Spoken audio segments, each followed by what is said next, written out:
सकता है, संभावनाएं हैं क्या अंतिम दौर में आते आते नाम बदल जाए?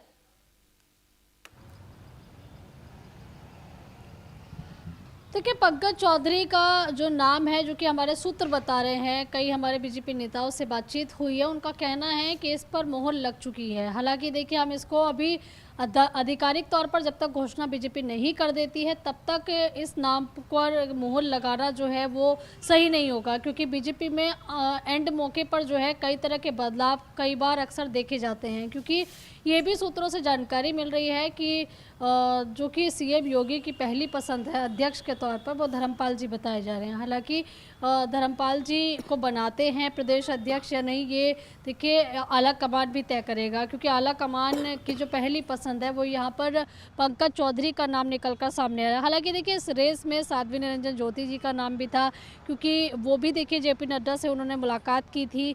इसके अलावा ये भी उन्होंने बताया था कि बिहार की जो जीत हुई थी और क्योंकि जो डिनर पार्टी बुलाई गई थी उसमें कहीं ना कहीं देखिए वो शामिल नहीं हो पाई थी, तो इसलिए कह सकते हैं कि वो एक औपचारिक मुलाकात के लिए, एक शिष्टाचार भेंट के लिए गई थी। लेकिन यहाँ पर जैसे कि जानकारी मिली है कि पंकज चौधरी जो है सुबह अपने आवास से निकले थे और उन्होंने कहा था कि आला कमान का अभी तक कोई आदेश नहीं मिला है, लेकिन इतना ज़रूर है कि जो भी मुझे जिम्मेदारी दी जाएगी मैं उसका पालन करूंगा, ऐसा उनका बयान निकलकर सामने आया था। अभी देखना होगा कि आज नामांकन की प्रक्रिया में कौन कौन नामांकन दाखिल करता है, क्या एक बार फिर से जो है यहाँ पर कोई दाव पेच जो है वो देखने के लिए मिलेगा, क्योंकि बीजेपी की एक परंपरा। इस वक्त हमारे साथ जुड़े हुए कानपुर से, हम उनसे जानकारी लेंगे। और ये अंकित, आपसे ये समझना चाहूंगी मैं कि जब पंकज चौधरी के नाम के साथ साथ में कुछ और भी नाम चल जरूर रही हैं, अटकलें चल रही हैं, लेकिन पंकज चौधरी का नाम सबसे टॉप पर है।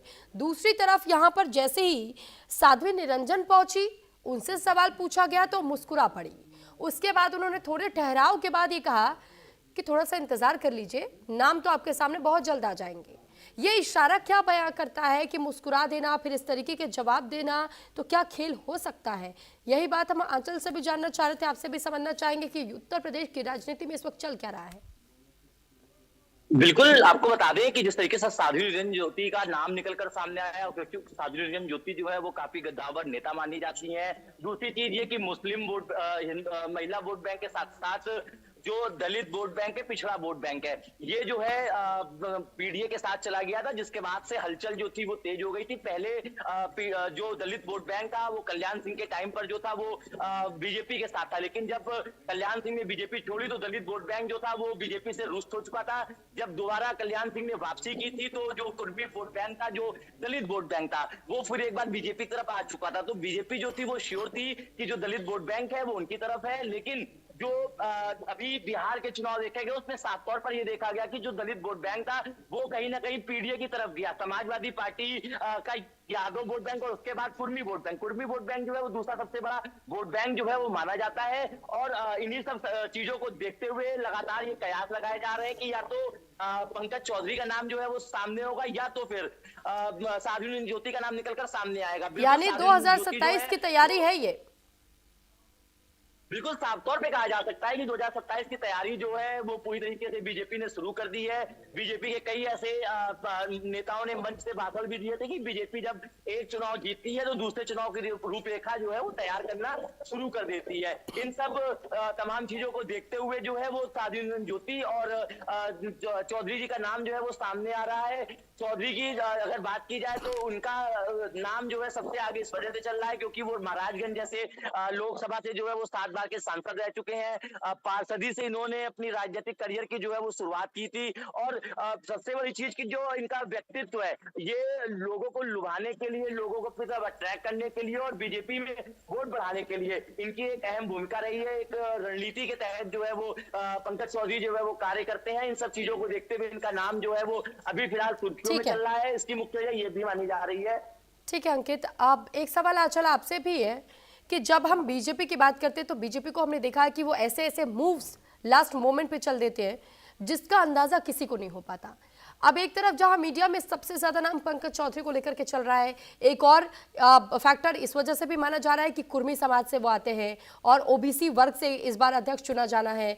ये पीडीए को कहीं ना कहीं एक तरीके से टारगेट करते हुए ये फैसला लिया गया है। लेकिन 2027 की तैयारियां क्या इन महीनों में पूरी हो जाएगी? क्योंकि एक तरफ योगी आदित्यनाथ ने मोर्चा संभाला है, अगर पंकज चौधरी को मौका मिलता है तो फिर पूरी तरीके से बीजेपी 2027 के लिए तैयार मान ली जाए अभी से।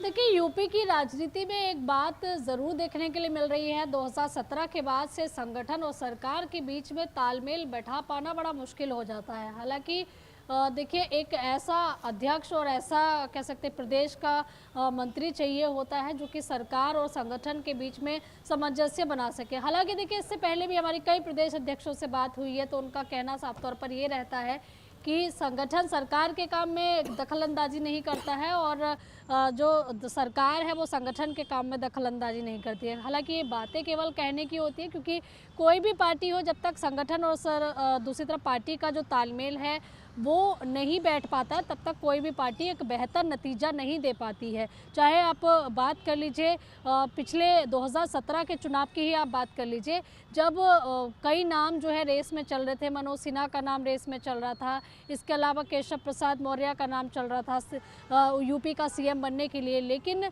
वो सभी जो नाम थे उनसे हटकर जो है एक नाम सामने आया था, वो था सीएम योगी आदित्यनाथ का, जिसके बाद से देखिए वो लगातार जो है मुख्यमंत्री बने हुए हैं। इसी तरीके से अगर हम प्रदेश अध्यक्ष की बात करें तो प्रदेश अध्यक्ष को एक फाइनल मोहर लगनी वो कहीं ना कहीं राज्य सरकार और केंद्र सरकार के वरिष्ठ नेता यानी कि मोदी जी, अमित शाह जी और जेपी नड्डा जो कि राष्ट्रीय अध्यक्ष हैं और बीएल संतोष जी जो कि राष्ट्रीय संगठन मंत्री हैं भाजपा के, इन सभी की सहमति के बाद जो है एक नाम पर मोहर लगती है, जिसमें से 4-5 नाम जो है वो अलग अलग जातीय समीकरण के आधार पर जो है रेस में चल रहे होते हैं। हालांकि देखिए, इस बीच तमाम जो वरिष्ठ नेता है बीजेपी के, उनका आवागमन जो है वो उत्तर प्रदेश में बीजेपी के प्रदेश कार्यालय पर लगा हुआ है। मौजूदा प्रदेश अध्यक्ष भूपेंद्र चौधरी भी जो है वो पहुंच चुके हैं प्रदेश कार्यालय। इसी तरीके से केशव प्रसाद मौर्य, ब्रजेश पाठक, इन दोनों नेताओं को भी देखिए प्रदेश अध्यक्ष के कार्यक्रमों को लेकर जिम्मेदारी दी गई है। आंचल, क्योंकि आपने जिक्र किया मोदी और शाह के फैसलों का भी, तो मैं ये भी समझना चाहूंगी कि देखिए मोदी और शाह के तो सबसे करीबी पंकज चौधरी बताए जाते हैं, उनका नाम आगे चल भी रहा है। लेकिन एक नाम जो चौंकाता है साध्वी निरंजन का। कहा यह जा रहा है कि अब तक तो बीजेपी ने कभी किसी महिला को इस पद पर आसीन नहीं किया, लेकिन क्या जैसे उनकी एंट्री हुई हलचल तेज हो गई, तो क्या ऐसा पहला मौका हो सकता है जब यहां साध्वी निरंजन को भी आगे किया जा सकता है महिला वोटर्स को साधने के लिए? क्योंकि हमने बिहार में देखा महिला वोटर्स ने किस तरीके से सधा व निशाना साधा और उसके बाद बीजेपी और जेडीयू को एक भारी बहुमत के साथ में जीत दिलाई। तो ऐसे में अगर फैसला लिया जाता है साध्वी निरंजन के नाम पर, तो ये भी तो गेम चेंजर साबित हो सकता है। कि गेम चेंजर साबित हो सकता है, लेकिन यहाँ पर क्योंकि फैसला जो है शीर्ष नेतृत्व के साथ साथ जो कि दिल्ली में बैठे हुए के नए अध्यक्ष मिलने वाले हैं और जो अध्यक्ष मिलने वाले हैं एक लोकप्रिय भी हैं, अपने मतलब समाज से भी लोकप्रिय हैं और पार्टी के लिए भी परिश्रम की पराकाष्ठा करने वाले एक साधारण निचले स्तर से कार्यकर्ता जैसे आगे बढ़ता है, पार्षद से लेकर 7 बार सांसद रहे हैं और एक महत्वपूर्ण जिम्मेदारी निभा चुके हैं और हर पदों पर महत्वपूर्ण रहे हैं, इसलिए पार्टी को भी बहुत लाभ होना है। दूसरी बात, अध्यक्ष के चयन के साथ साथ इस दल को कार्यकर्ता चलाते हैं। हमारे बूथ अब आएगा ना, चयन हो जाएगा तो अभी आ जाएगा। तो कुल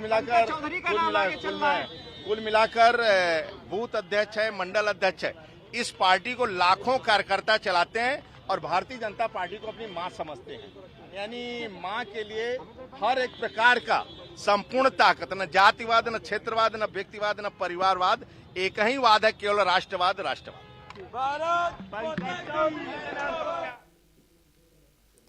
तो स्वतंत्र देव सिंह को सुना आपने और उन्होंने ये इंडिकेशन जरूर दिया कि बेहद लोकप्रिय है लोगों के बीच में भी और उनकी राजनीति में भी पकड़ अच्छी है। तो ऐसे में अनुमान देखिए अभी भी पंकज चौधरी के नाम को लेकर के ज्यादा लगाया जा रहा है कि रेस में वो आगे चल रहे हैं, और अब ये एक हिंट है और बड़ा हिंट इसे माना जा सकता है। क्या वाकई पंकज चौधरी के नाम पर मुहर लगाने की तैयारी उत्तर प्रदेश में बीजेपी अध्यक्ष के तौर पर? तो फिलहाल एक बड़ा सवाल, और सवाल ये भी कि इस बार 2027 के चुनाव के लक्ष्य को भेदने की तैयारी क्या बीजेपी की ओर से अभी से कर ली गई है? तो अब हम आपको यह बताते हैं कि आखिर पंकज चौधरी है कौन, जिनके नाम को लेकर के खूब अटकलें चल रही है कि कहीं वही तो यूपी बीजेपी के नए अध्यक्ष नहीं होंगे।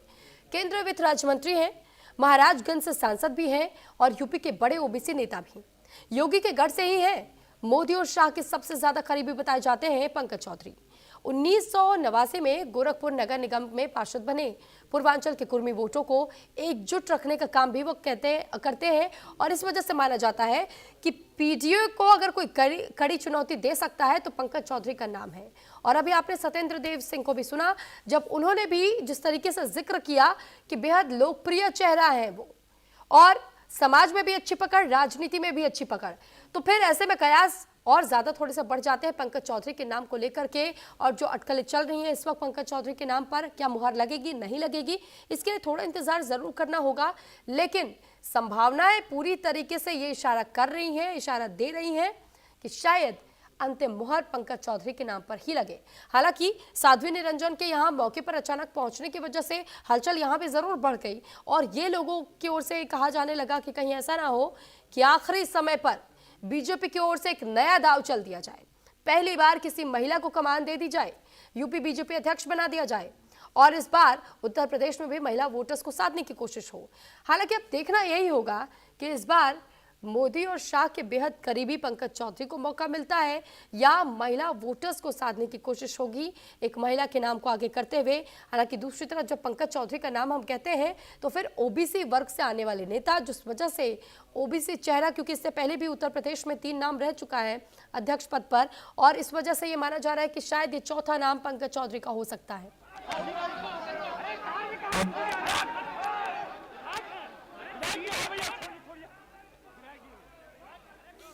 तो उत्तर प्रदेश में बीजेपी का नया बॉस कौन होगा, इसको लेकर अटकलें। और ये देखिए, ये सीधी तस्वीरें इस वक्त हम आपको दिखा रहे हैं लखनऊ से, जहां पर इस वक्त पंकज चौधरी पहुंचे हुए हैं, और इस वक्त यहां मीडिया की भी भीड़ देखिए, क्योंकि हर कोई ये जानने को बहुत उत्साहित है कि इस बार उत्तर प्रदेश में बीजेपी अध्यक्ष की कमान किसको मिलती है। पंकज चौधरी लखनऊ पहुंचे हैं और इस वजह से अब अटकलें और ज्यादा तेज हो गई है कि पंकज चौधरी अगर लखनऊ पहुंचे तो क्या उन्हें इस कमान दी जा रही है, क्योंकि कल ऑफिशियल अनाउंसमेंट हो रहा है और आज नामांकन का दिन, और पंकज चौधरी लखनऊ पहुंचे हुए हैं। तो यूपी बीजेपी का कप्तान कौन होगा, इसका ऐलान जल्द हो जाएगा। ऑफिशियल अनाउंसमेंट का इंतजार, लेकिन सूत्रों का दावा है कि पंकज चौधरी का नाम फाइनल कर दिया गया है और 2027 के चुनाव को ध्यान में रखते हुए ये फैसला लिया गया है। हालांकि थोड़ा इंतजार ऑफिशियल अनाउंसमेंट होने तक का करना जरूर होगा, तभी स्पष्ट हो पाएगा